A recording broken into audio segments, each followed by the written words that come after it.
काम ऊर्जा का रूपांतरण। आज के सामान्य मनुष्यों द्वारा काम वासना को बहुत गलत समझा गया है। हमारा मन हमेशा काम वासना में ही रहना चाहता है। हम कितना भी आध्यात्मिक होने की कोशिश क्यों न कर लें, परंतु हमारा मन आध्यात्म में से भी काम वासना को ढूंढ ही लेता है। इसीलिए वासना से भरे मनुष्य की यात्रा भाव शरीर अर्थात आकाश शरीर पर ही रुककर रह जाती है और वह मनुष्य इसी भाव शरीर में ही उलझा रह जाता है। देखिए, काम वासना का जंजाल न केवल हमारे मन का खेल है, बल्कि हमारे सेक्स सेंटर का प्रभाव है, जो हमारे शरीर के कई बिंदुओं पर होता है। यह हमारा मन हर चीज को मॉडिफाई कर लेता है, इसीलिए काम ऊर्जा का रूपांतरण करना कठिन हो जाता है। काम ऊर्जा को रूपांतरित करने के लिए हमें सेक्स सेंटर के बारे में जानना होगा, जिसे आध्यात्म में यौन चक्र कहा गया है।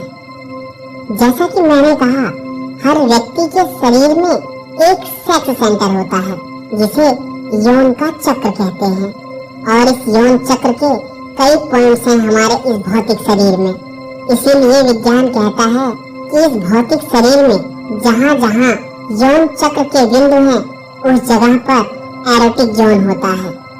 आपने देखा होगा कि संभोग की अवस्था में आप किन्हीं अंगों को बार बार छूने लगते हैं। जिन अंगों को आप संभोग की अवस्था में चाहे अनचाहे छूते हैं, उन बिंदुओं को विज्ञान एरोटिक जोन कहता है, यानी काम का बिंदु।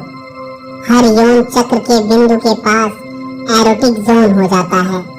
आप लोगों को शायद इन बिंदुओं के बारे में ज्ञान न हो, लेकिन अलग अलग समय में अलग अलग संस्कृतियों ने इन काम केंद्र के बिंदुओं के बारे में विस्तार से चर्चा की है।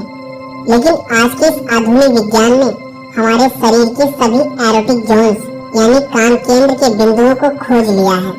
विज्ञान कहता है कि आपके कान का निचला भाग, जिसे आम भाषा में लर कहा जाता है, वह उतना ही संवेदनशील है जितना कि स्त्रियों के स्तन संवेदनशील होते हैं।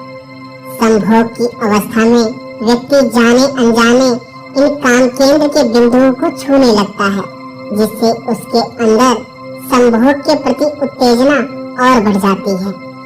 इसीलिए आपने देखा होगा कि बहुत से ऋषि मुनि और साधुओं के कान फटे होते हैं और छिदे भी होते हैं।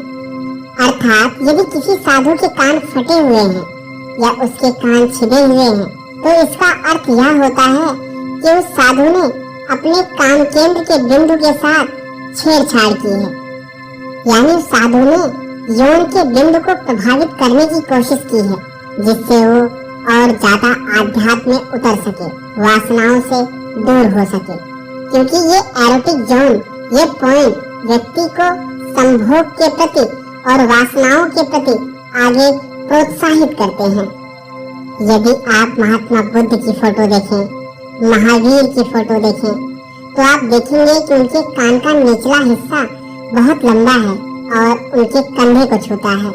कान का लंबा होना इस बात का सूचक है कि व्यक्ति के अंदर काम ऊर्जा बहुत भरी हुई है और यही काम ऊर्जा आगे चलकर रूपांतरित होगी। यही ऊर्जा आगे चलकर कुंडलिनी बनेगी और व्यक्ति का विकास होगा।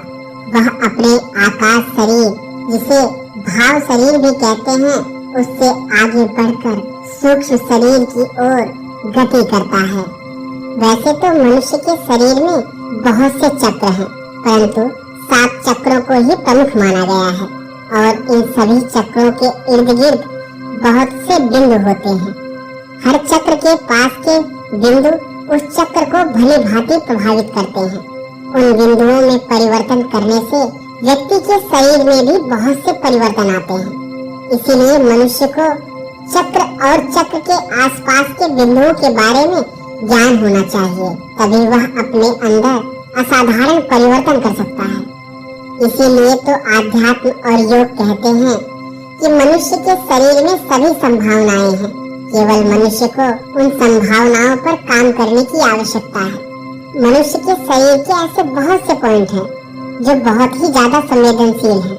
इन पॉइंटों पर आकर व्यक्ति की ऊर्जा अटक सी जाती है। इसीलिए तो व्यक्ति के शरीर के हर चक्र को सक्रिय करने के लिए योग में बहुत सी मुद्राएं बताई गई हैं। इन मुद्राओं के अभ्यास से शरीर के विभिन्न बिंदुओं पर प्रभाव करके असाधारण बदलाव लाया जा सकता है। बहुत से लोग कहते हैं कि योग आसनों से क्या होता है, ये बहुत सी मुद्राएं क्यों की जाती हैं। देखिए, हर योग आसन और योग मुद्रा शरीर के विभिन्न बिंदुओं पर प्रभाव डालने के लिए ही इजाद की गई है। इन बिंदुओं को प्रभावित करके ही सोई हुई ऊर्जा को सक्रिय किया जाता है और इस सोई हुई ऊर्जा को रूपांतरित करके मनुष्य अपने जीवन में अपनी यात्रा को आगे बढ़ाता है। एग्जाम्पल के लिए बहुत से लोग कहते हैं कि शीर्ष आसन करने से क्या होता है। देखिए, शीर्ष आसन करने से आपकी ऊर्जा का प्रवाह ऊर्ध्वाधर हो जाता है, अर्थात शीर्ष आसन से आपकी काम ऊर्जा पर सीधा प्रभाव पड़ता है। इसीलिए योगी और साधु शीर्षासन पर ध्यान देते हैं। जब भी आपको काम वासना घेरने लगे, काम वासना से आप भयभीत होने लगे, आप शीर्षासन का अभ्यास करना प्रारंभ कर दीजिए। इससे जो ऊर्जा नीचे की तरफ बह रही थी, वही ऊर्जा अब उल्टी हो जाएगी, अर्थात ऊपर की तरफ बहने लगेगी, क्योंकि शीर्षासन में आपने अपने आप को सिर के बल कर दिया है। इसी कारण आपकी ऊर्जा का प्रवाह उल्टा हो जाता है। अब आप कहेंगे कि आप ऐसे कैसे कह सकते हैं। देखिए, हमारी यह आदत है कि हम अपनी ऊर्जा को नीचे की तरफ ही बहाते हैं और हमारे शरीर की यह आदत खत्म नहीं होती। इसलिए जब हम शीर्षासन करते हैं तब भी ऊर्जा का गमन नीचे की ओर ही होता है, लेकिन क्योंकि अब हम उल्टे अर्थात सिर के बल हैं, तो भी ऊर्जा का गमन नीचे की तरफ ही हो रहा है। लेकिन अब स्थिति पलट चुकी है और यह ऊर्जा अब हमारे लिए फायदेमंद हो गई है। इसीलिए योगी ज्यादातर शीर्ष आसन करते हैं। इसीलिए व्यक्ति के शरीर में उपस्थित जीवन ऊर्जा तब के कारण ही सक्रिय होती है। आप ऐसे ही बैठ जाएं और कुछ भी न करें तो यह ऊर्जा सोई हुई अवस्था में ही पड़ी रहेगी। इसीलिए योगियों द्वारा हठ योग, जप तप जैसी विधियां इजाद की गई, जिससे वह अपनी सोई हुई ऊर्जा को सक्रिय कर सके। काम ऊर्जा का रूपांतरण करने से पहले हमें काम ऊर्जा को समझना होगा। दोस्तों, काम ऊर्जा जैसी तो कोई चीज होती नहीं है। ऊर्जा एक है और यह हमेशा एक समान ही रहती है हर परिस्थिति में। व्यक्ति के अंदर उपस्थित जीवन ऊर्जा एक है, लेकिन यह बहुत सी दिशाओं में प्रकट हो सकती है और काम भी उनमें से एक दिशा है। जब जीवन ऊर्जा जैविक हो जाती है तब यह काम ऊर्जा में बदल जाती है, अर्थात व्यक्ति जब अपनी इस जीवन ऊर्जा को नीचे की तरफ बहाता है तब यह ऊर्जा काम ऊर्जा के रूप में बदल जाती है। और जब तक यह ऊर्जा नीचे की तरफ बहती रहेगी तब तक यह ऊर्जा काम ऊर्जा ही कहलाएगी। परंतु जब इसकी प्रवाह की दिशा को ऊर्ध्वाधर गमन कर दिया जाए तब यह ऊर्जा रूपांतरित हो जाती है और इस स्थिति में काम ऊर्जा का रूपांतरण हो जाता है। और काम ही जीवन ऊर्जा का प्राकृतिक प्रवाह है। इसके बिना जीवन का अस्तित्व हो ही नहीं सकता। यह जीवन का न्यूनतम स्तर है, आधार है।